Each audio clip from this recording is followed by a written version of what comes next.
Hi, my name is Isabella Del Frari. I'm 27 years old. I've been living in America for 7.5 years right now, and I am from Italy.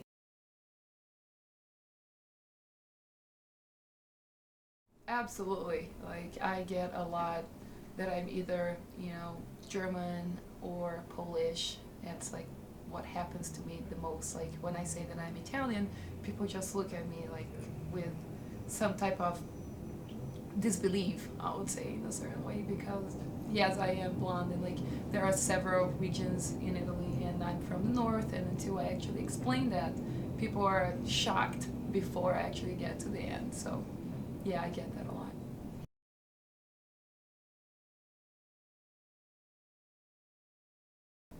America has this thing about labels, I would say. It labels people through a different ethnicity, different perspective, personality, and everything. Like, I'm used right now, like, being called a guinea or a wop. I don't know if, like, how polite is that to actually say on camera, but in any event, like, I've got that a lot at the beginning, and it kind of it's hard when you don't know what it exactly means. Like when I first arrived here, I lived in New York and Brooklyn, and there was a lot of like people either calling me names, or I didn't speak much English as well. Was actually one of the downsides, I believe, when I first arrived in here, and it was like struggling at first to actually fit in within society, because there is a big, big difference when you are coming from another culture, you don't know anything, and you're trying to, be part of it. I know America is called like this big melting pot that everybody says, but a lot of times it's not necessarily what it is. In the beginning, it's very hard. I would say it was hard to find a job. It was hard to, make connections with actually American ethnicity people. Like, my first job was as a babysitter, and they didn't really care much if I spoke English or not, because they were young kids. And at the same time, my family was great. I mean, they taught me a lot. They helped me with a series of things. But at the same time, like when I was on my own, it was kind of struggle. I would say so. Do you think people are shocked because they have like stereotypes of how Italians should look or how Italians should act?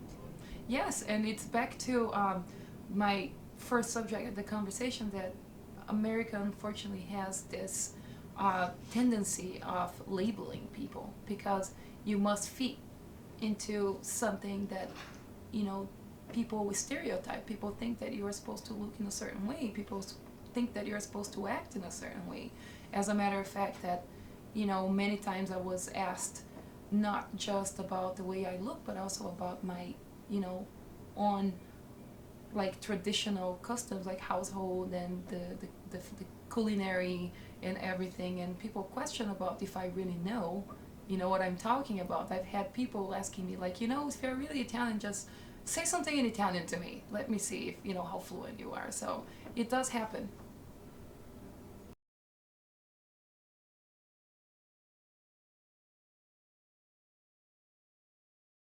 So I mean, that is true. I never felt racial tension And until, that's for at all until I came to the States. When I came to DC, when I got my PhD, I started grad school, and we didn't know the area. We didn't realize there was a ghetto, right? So we went to this pawn shop that was in Southeast DC, and that's really, when you ride the train and you get out and it looks like it's the dark side of the moon. That was the area. It was cars and cinder blocks and housing, and it was really bad. And kind of like some parts of Mexico City, but you just don't imagine that the United States would be like that, because you have this idea growing up in Mexico, it's a rich country. You don't expect to see poverty quite like that, but of course it's the same thing. And we get to this store, and it's all black people, and they're all talking and laughing, and they're having a great time. I thought, this is awesome. The minute they see who we are, everybody goes quiet. One of the things that I just occurred to me to remember right now, it's also that I am a dual citizen, and I have an Italian passport and I have a Brazilian passport. And I've actually have noticed like many difference in the way that people have treated me in the past. if I am to go somewhere with, depending of the passport that I'm using, or even depending of the ethnicity that they are judging me to be, they are going to treat me different. Like, for example, when I first actually applied for my at the Department of Homeland Security for my green card, I didn't have my Italian passport with me because it was with my mom, because I moved straight from Brazil to the United States. And I have this guy who is like looking at me, and he's like, "Oh, Brazilian women, huh? You look different than Brazilian women." And I'm like, "What do Brazilian women look like?" And he's like, "Well, they just look a little bit more on fire." That was what he told me. And that was at the Department of Homeland Security.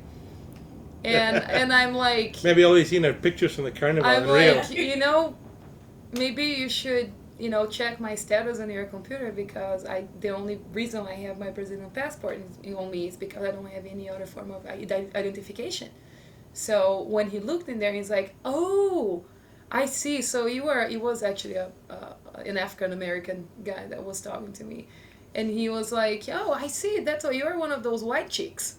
That's why, you look different. You're Italian, huh?" And I'm like, "Yeah, but, does that really make a difference?" Because at that point, I didn't know. It is pretty shell shocking.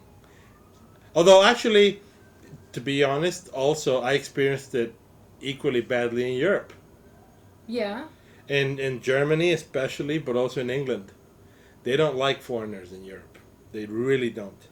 And even if you're a tourist, you really have to convince them that you're going to be staying for a finite amount of time and then you're getting out, unless you have an American passport. Because I've gone in both. I went in first as a Mexican, and when you do that, they hold your passport up like it's a dead rat, and they give you endless shit. If you do the American one, they ask you, "Well, how long are you going to be here?" They're a little suspicious, but they're actually kind of okay, and you don't have to tell them what hotel you're staying, for how long, who you're seeing. The first time I went to England, I had to bring a letter from the people I was going to be staying with, so they would let me go through immigration.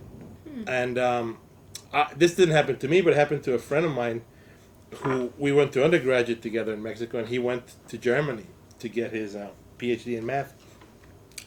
And he went with his wife, who was Mexican.